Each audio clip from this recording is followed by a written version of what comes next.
If you're wondering how an EV charging business works and how to make money from EV chargers, then this is lesson number one. The first and most important step is getting a grasp on the difference between the EV charging company and the host of the EV chargers. You'll be able to decide which lane is best for you to start making money.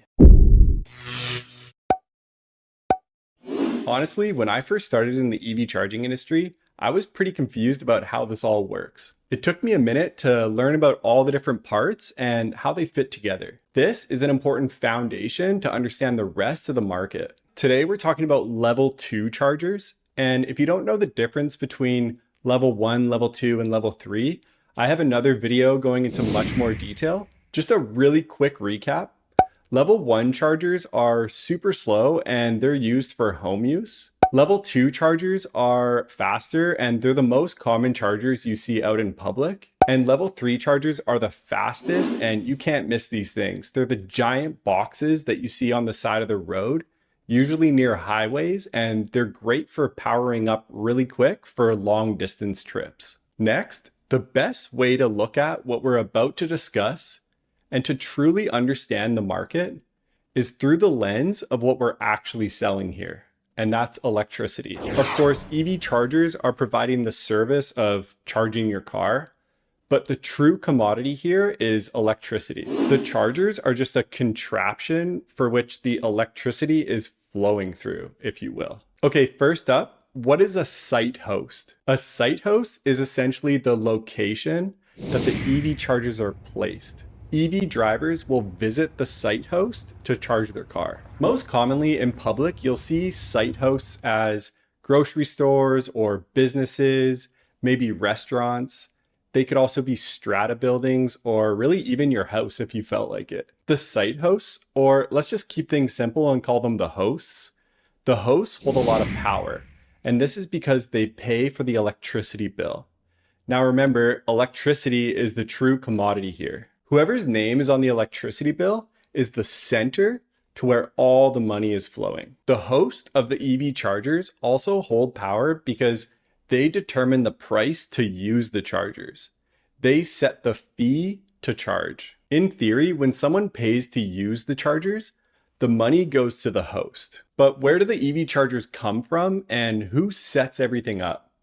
This is where the EV charging company comes in. The EV charging company is sometimes called the network operator or the supplier, but let's just keep things simple and call them the EV charging company. Examples of EV charging companies are businesses like ChargePoint, Flow, EVgo, Electrify Canada, Hypercharge. Now let's take a look at what they do. Most obviously, the EV charging company supplies the hardware, which is the EV chargers themselves, and they'll usually help coordinate the installation of the chargers on site. Sometimes they have electricians working for them, or sometimes they just contract it out to local electricians. But the most important thing that the EV charging company provides is the software. Plainly put, this is just the internet side of things, like the app and managing the payments on the back end. Sometimes I get people asking me, Trev, why can't I just order some chargers online and install them myself? Well, you could, but who's going to manage them for you? If you just want 1 or 2 chargers for employee use and you're not looking to make a profit from them, then yeah, that's a great idea. But if you're looking to make some money from them and want to be able to manage the energy on a larger scale for customers, then you'll likely need some help. See, in order to make money from EV chargers, they need to be connected to the internet or networked and connected to an app so they can process payments and be managed on the back end for a variety of different reasons. They're like little computers. The software side of things is the most complicated part of the EV charging company's role. This is where they provide the most value to hosts. And if you're considering starting an EV charging company, this will be the biggest hurdle to overcome. Now, this doesn't mean the EV charging company will take care of everything for the hosts. Both the hosts and the EV charging companies have their own responsibilities in this arrangement. But because so many different EV charging companies operate differently from one another, it's not always clear where the line is drawn. And this is part of the reason why you see so many EV chargers out of order on the market. It's because the host and the EV charging company need to work together to be successful. These two entities, they rely on each other and they can't really exist without each other. I like to think of this as a symbiotic relationship. If you've ever watched Animal Planet like me, I love Animal Planet. And there's this one episode about the shark and the remora fish. The shark swims around and eats things like sharks do, and the little remora fish just rolls alongside him and picks up any of the scraps that the shark doesn't eat.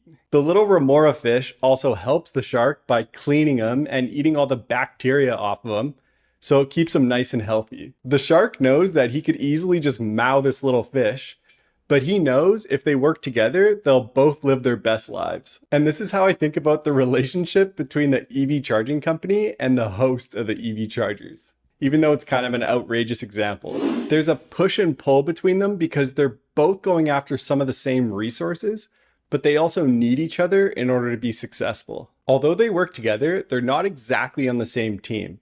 So there's certain things that each party needs to look out for independently from one another. And in the next video, I plan to go into more detail on what to look out for from the host perspective. Let me know in the comments if you'd ever consider hosting some EV chargers.